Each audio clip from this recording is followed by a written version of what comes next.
Prendre l'avion est un plaisir quand on n'a pas d'appréhension. Cela devient un calvaire quand on est phobique. GFS. Yann est dans ce cas. Pour lui, monter dans un avion, l'imaginer même, est une angoisse, une souffrance. Il est ici en stage au Bourget, près de Paris, pour tenter de dompter cette peur. Là, vous avez incitation, c'est un petit jet Tony privé, Picker est pilote jusqu'à, professionnel. Il a créé une formation qui dévoile toutes les faces cachées du monde aéronautique et démystifie les croyances les plus courantes. Ça commence par une visite des installations et tout d'abord le simulateur de vol. Oh la vache. Yann a ses premières angoisses. Putain. C'est ouf, je vois les gens qui tremblent, quoi. Mais non, parce qu'en fait, c'est que ça ne bougeait pas. Et d'un seul coup, la cabine ne bouge pas.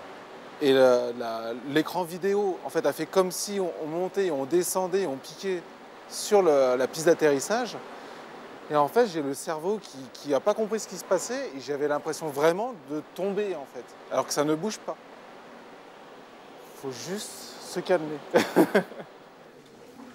Une personne sur 4 a la phobie de l'avion. Le stage de gestion du stress décortique chaque élément d'un vol, d'un avion, d'une peur. Tony Picker s'appuie pour cela sur 3 outils.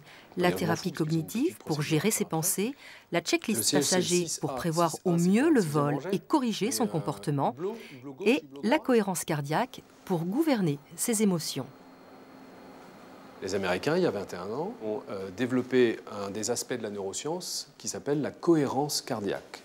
On a mis un lien direct entre le cœur, le cerveau et la respiration.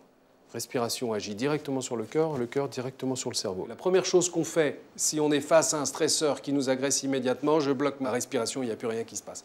Voilà.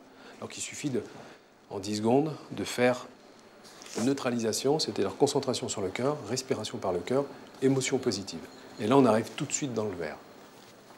Yann est photographe indépendant. Sa phobie lui a valu de perdre déjà plusieurs contrats. Il sait qu'il doit dépasser son angoisse, mais les symptômes sont quasiment paralysants. En fait, on commence à voir les jambes coupées, les jambes en coton, les mains moites, la tachycardie, l'hyperventilation qui commence. Et arrivé à l'embarquement, où il faut passer la passerelle, la fameuse passerelle, là, c'est vraiment très difficile. J'ai l'impression que tout va s'effondrer autour de moi.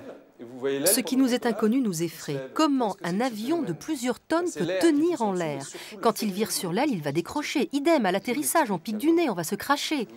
Là encore, Tony apporte des réponses claires et précises, destinées à rassurer. Pendant toute la durée de vie d'un avion de transport public de passagers, on va virer au maximum 30 degrés à gauche et uniquement 30, 30 degrés à droite et uniquement 30. Quand l'avion décolle entre 12 et 16 degrés maximum, j'y suis. On a toujours l'impression d'être comme ça au décollage. Hein, d'accord ? Ma maman, quand elle est assise derrière et dans les nuages, elle a l'impression d'être comme ça aussi. Hein, d'accord ? Et les turbulences? Ah, les turbulences. Là, on meurt. Dans une zone de turbulence qui vous dérange, comment il bouge à votre avis l'avion? Comme ça. D'accord. Donc là, je vomis et je change de métier dans la foulée.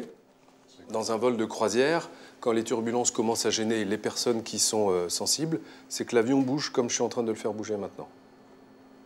À l'échelle, bien entendu. Hein. Et c'est de l'ordre de quelques millimètres.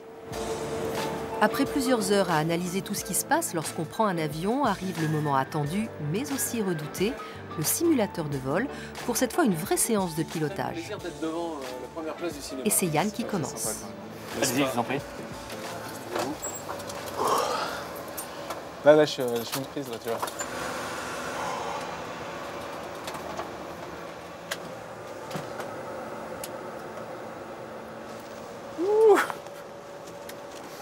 Et maintenant, Yann va prendre les commandes pour tourner à droite. Ouh. Alors, on va faire un truc assez extraordinaire. On va couper un moteur. Oh là là. On a 200 nœuds. Le moteur est coupé. Comment l'avion vole tout de suite avec un moteur en moins? Oh là là, ça tire, là. C'est vous qui tirez? Ouais, bah c'est les réglages automatiques pour qu'il reste dans l'axe. À suivre. Donc ça modifie la position des manettes, mais pas la trajectoire de l'avion. Je vais mettre 5 secondes de turbulence forte. 3, 2, 1, 0. C'était une turbulence sévère, mais comme l'avion ne va pas à 800 km/h, mais à 200... Ça, c'était une grosse turbulence? Ça, c'est une turbulence sévère. Mais comme l'avion est en phase d'atterrissage, il est moins violent. Je le remets, 5 secondes. Yann, t'as vu derrière? Tu sais combien ça bouge, là? Bah, pas forcément, mais devant, ça secoue un peu. Ça va, Yann? Ça va très bien. Je trouve que ça va très bien. Ça va très très bien. Là, je me sens vraiment apaisé et en fait, c'est parti d'un seul coup. Je suis arrivé malade, angoissé, stressé, à la limite à pas y aller, pas vouloir y aller, comme ça m'arrive à chaque fois en avion. Et là, super, super. Enfin, vraiment, très belle expérience. Ouais, je suis très content. On laisse Tony, Yann et les autres dans leur joujou à 55 millions de $. C'est leur prochain vol qui dira si le stage a porté ses fruits.